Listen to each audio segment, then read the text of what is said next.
Shalom Bapak, Ibu, saudara-saudari yang kami kasihi. Pada hari ini kita bertemu kembali dalam ibadah online Malam Getsemani YSJA Jelambar Baru. Pada 2000 tahun yang lalu, Tuhan Yesus datang dan berdoa pada Allah Bapa di Taman Getsemani.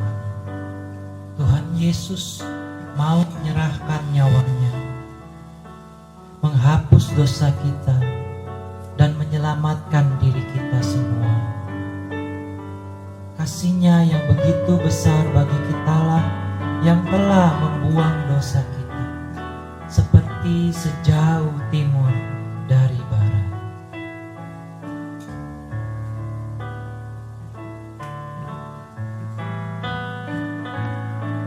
Sejauh timur dari barat, Engkau membuang dosaku. Tiada Kau ingat lagi pelanggaranku.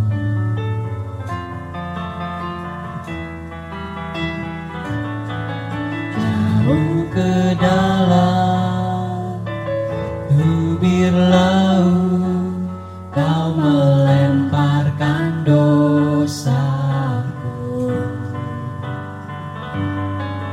Tiada Kau perhitungkan kesalahanku. Betapa besar kasih pengampunan-Mu, Tuhan. Tak Kau pandang hina hati yang hancur.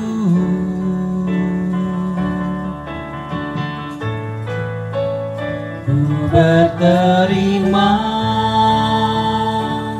kasih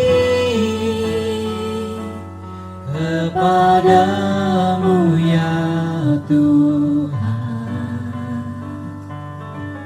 Pengampunan yang Kau beri, pulihkanku.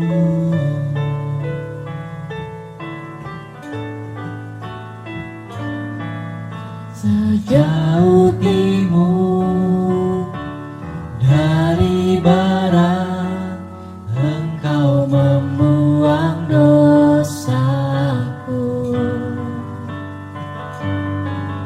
Tiada Kau ingat lagi pelanggaranku.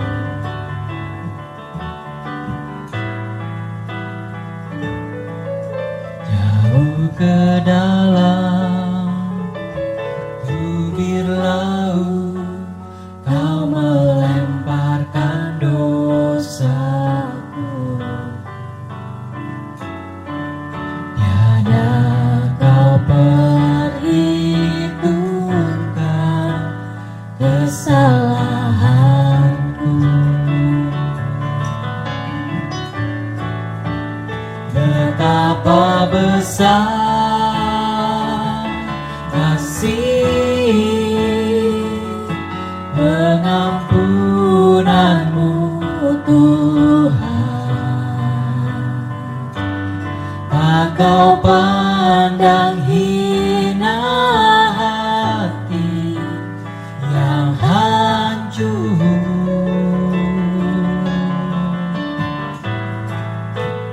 Ku berterima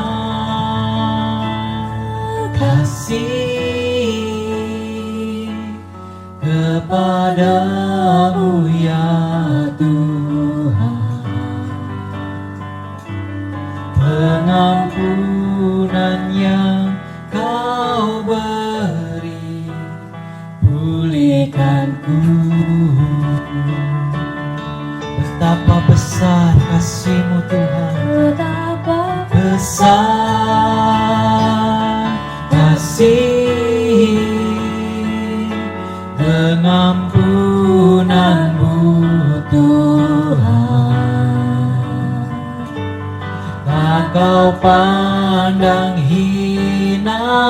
hati yang hancur,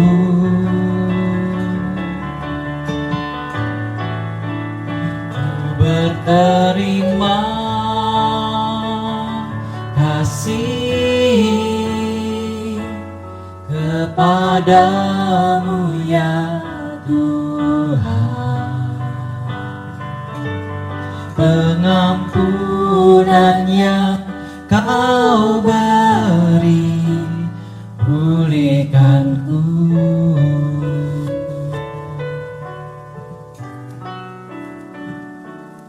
Pengampunan yang Kau beri, pengampunan yang Kau beri, pengampunan yang Kau beri, pulihkanku.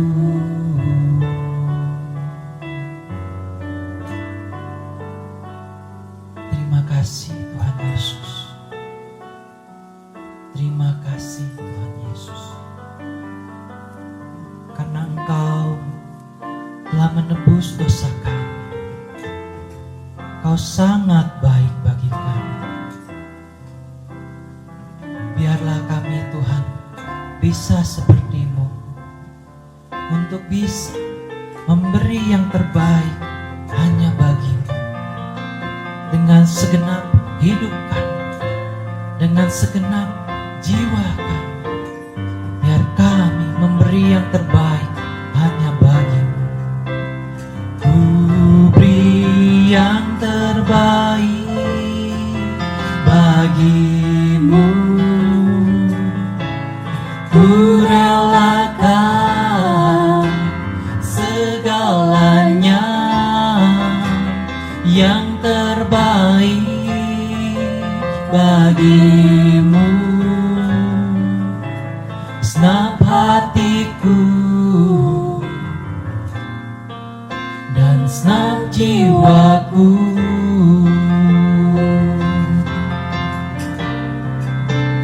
ku beri yang terbaik bagi-Mu.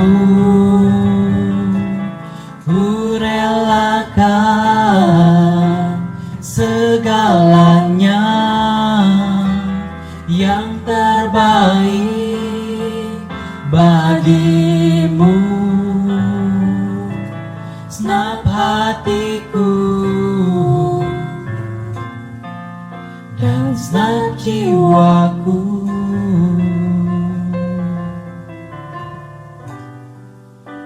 senap hatiku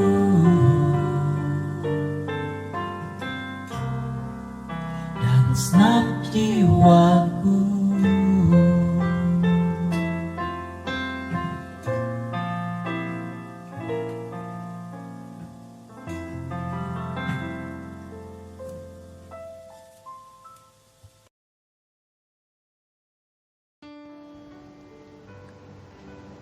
Shalom saudaraku, semoga saudara dalam keadaan sehat, rohani dan jasmani, tetap bersemangat, bisa bersukacita, karena sumber pertolongan kita adalah Tuhan yang menjadikan langit dan bumi.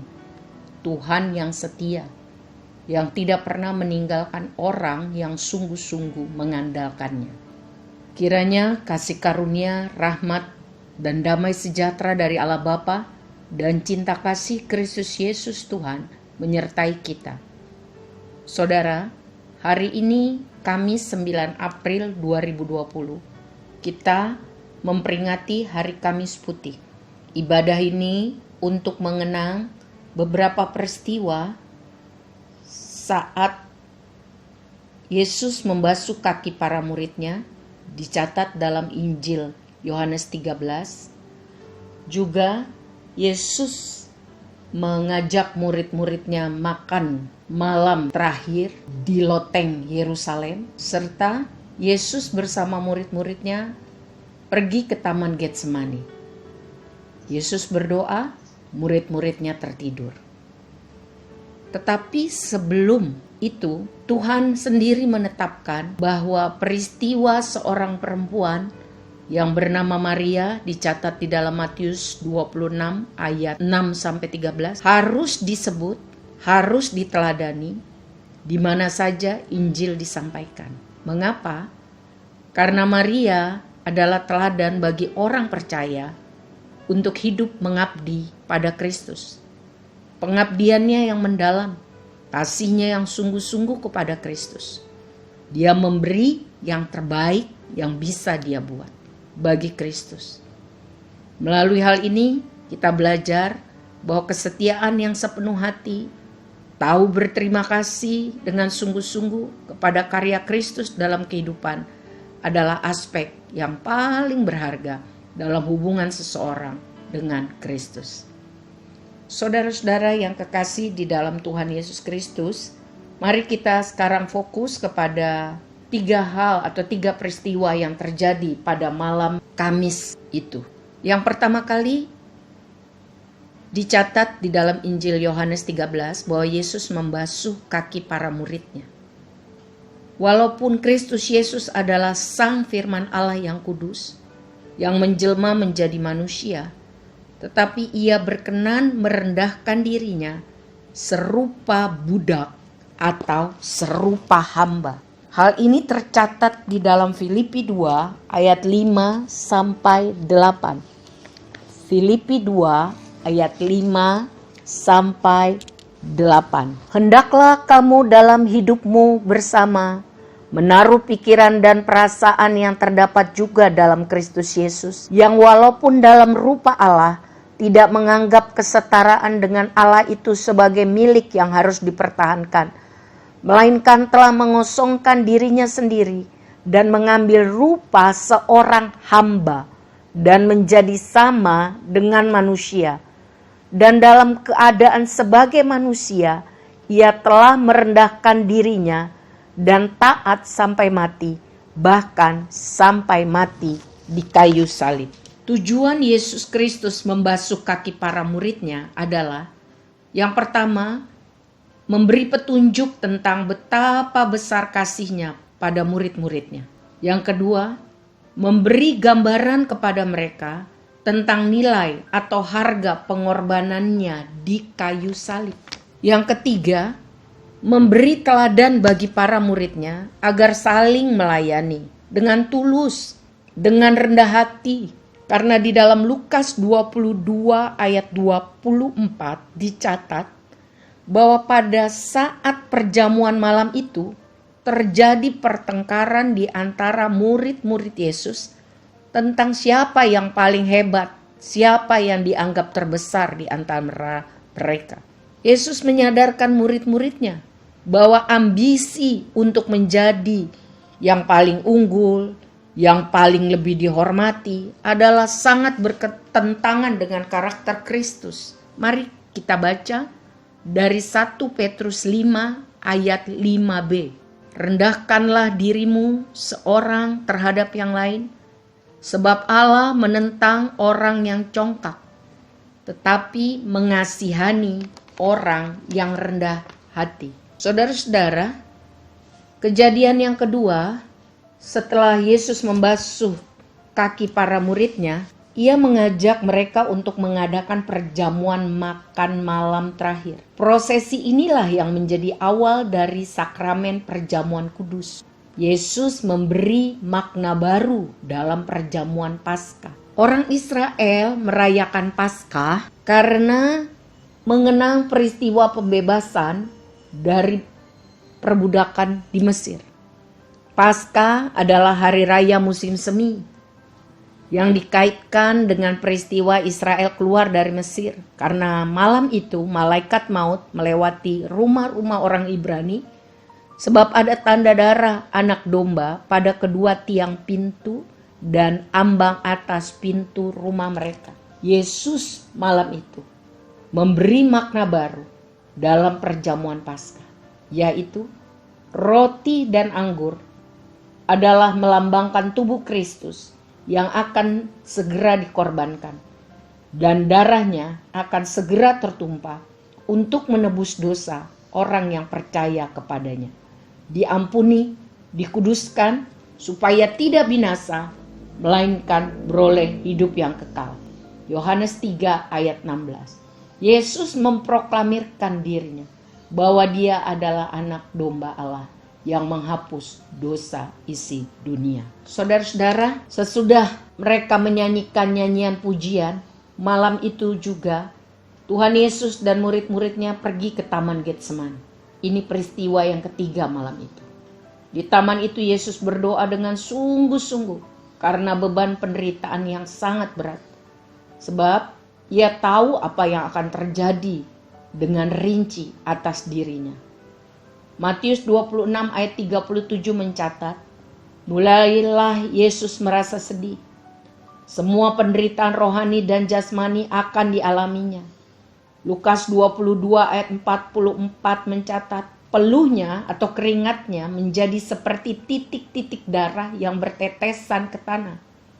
Di bawah tekanan jiwa atau stres yang hebat, pembuluh darah halus dalam kelenjar-kelenjar keringat dapat pecah sehingga keringat bercampur dengan darah. Dalam istilah kedokteran disebut hematidrosis. Ayat 39 dari Matius 26 mencatat bahwa doa Tuhan Yesus isinya adalah, Bapa, biarlah cawan ini berlalu. Mengapa seperti itu? Yesus tahu benar tugas atau tujuan untuk apa dia harus datang ke dunia ini, yaitu untuk mati menebus dosa manusia yang mau percaya kepadanya. Ia tahu benar bahwa ia adalah jalan, kebenaran, dan kehidupan. Tidak ada jalan lain, tidak ada cara lain untuk bisa datang kepada Bapa di sorga kalau tidak melalui Yesus. Yohanes 14 ayat 6. Di dalam Markus 10 ayat 33 sampai 34 dicatat bahwa Yesus tahu apa yang akan dihadapinya. Ia berkata kepada murid-muridnya bahwa ia akan diserahkan pada para imam dan ahli Taurat, akan dijatuhi hukuman mati oleh bangsa yang tidak mengenal Allah, dalam hal ini adalah orang Romawi, akan diolok-olok, diludahi, disesah, dibunuh, dan ia tahu sesudah 3 hari akan bangkit. Yesus merasa sangat sedih. Sebab Ibrani 5 ayat 7 sampai 8 mencatat bahwa di dalam kemanusiaannya ia tetap bergumul. Ibrani 5 ayat 7 sampai 8. Dalam hidupnya sebagai manusia, ia telah mempersembahkan doa dan permohonan dengan ratap tangis dan keluhan kepada Dia yang sanggup menyelamatkannya dari maut.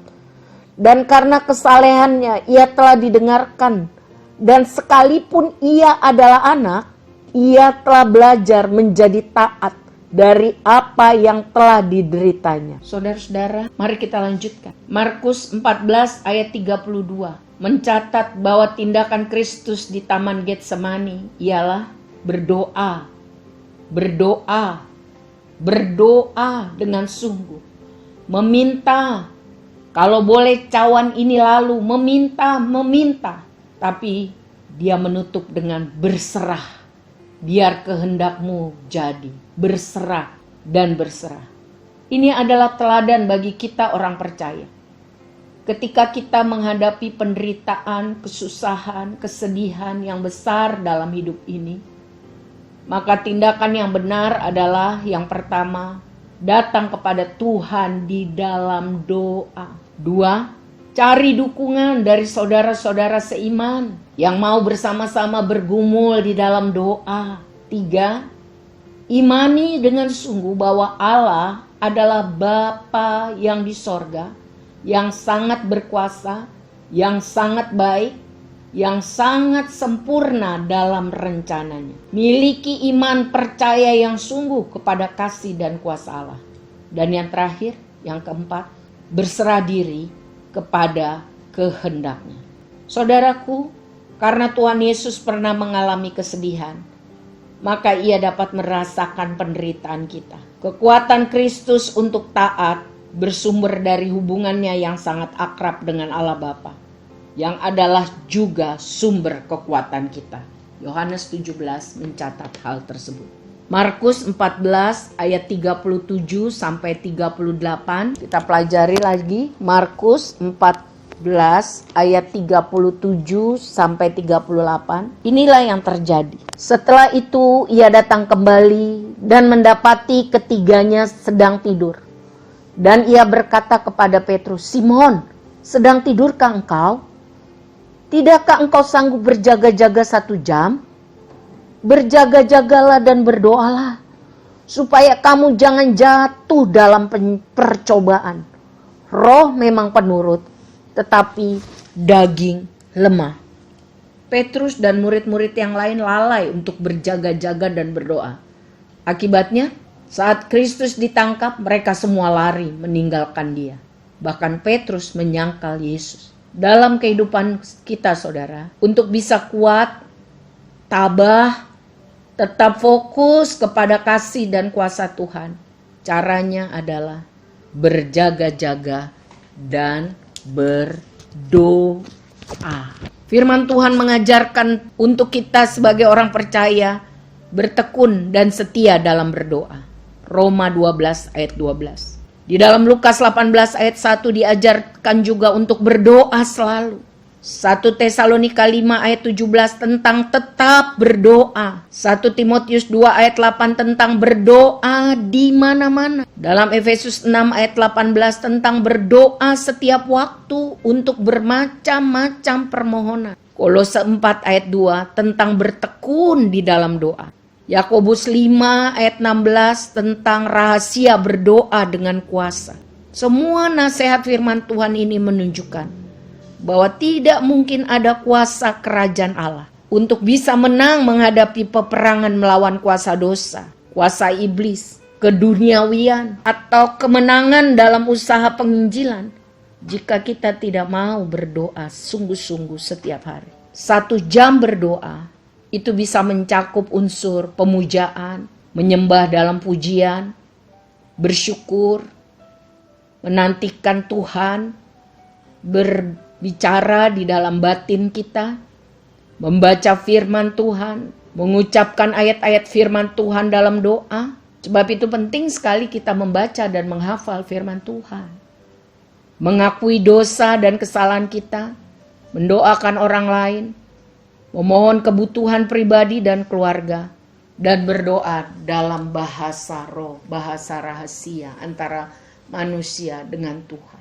Kiranya ibadah Kamis Putih ini, tahun 2020 ini, walaupun kita tidak bertemu langsung, tetapi dengan online, membuat kita tambah mengerti kehendak Tuhan. Tuhan mau kita lebih sungguh-sungguh mengasihi Dia, melakukan yang terbaik yang kita bisa, supaya melalui hidup kita Tuhan senang, Tuhan bergembira karena hidup kita.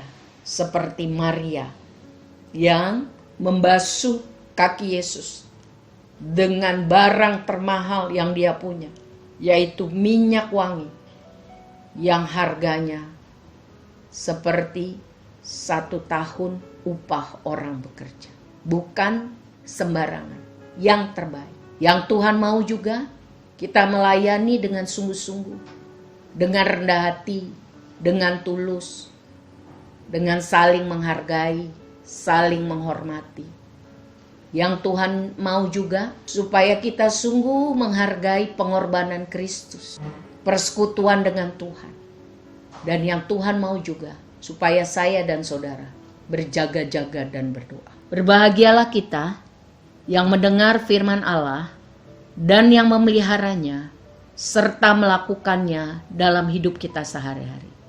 Semoga kita tambah cinta Tuhan, tambah mengerti apa yang Tuhan mau, lakukan yang terbaik untuk Tuhan Yesus. Mari kita berdoa, saudara-saudara. Bapa yang baik, kami semua sudah mendengar firman-Mu. Tolong kami dapat melakukan dalam hidup kami sehari-hari Apapun keadaan kami saat ini, kami menyerahkannya kepada kasih dan kuasa Tuhan. Kami percaya berdasarkan firman-Mu, Tuhan tidak akan lalai untuk menolong orang-orang yang sungguh mengasihi Tuhan, yang mau belajar lebih hari lebih melakukan yang Tuhan mau. Tuhan akan pimpin kami melewati semua hal, menjadi kuat, menjadi pemenang karena Tuhan. Tuhan memberkati engkau dan melindungi engkau. Tuhan menyinari engkau dengan wajah-Nya dan memberi engkau kasih karunia. Tuhan menghadapkan wajah-Nya kepadamu dan memberi engkau damai sejahtera. Di dalam nama Bapa, Anak dan Roh Kudus, kita berdoa. Amin.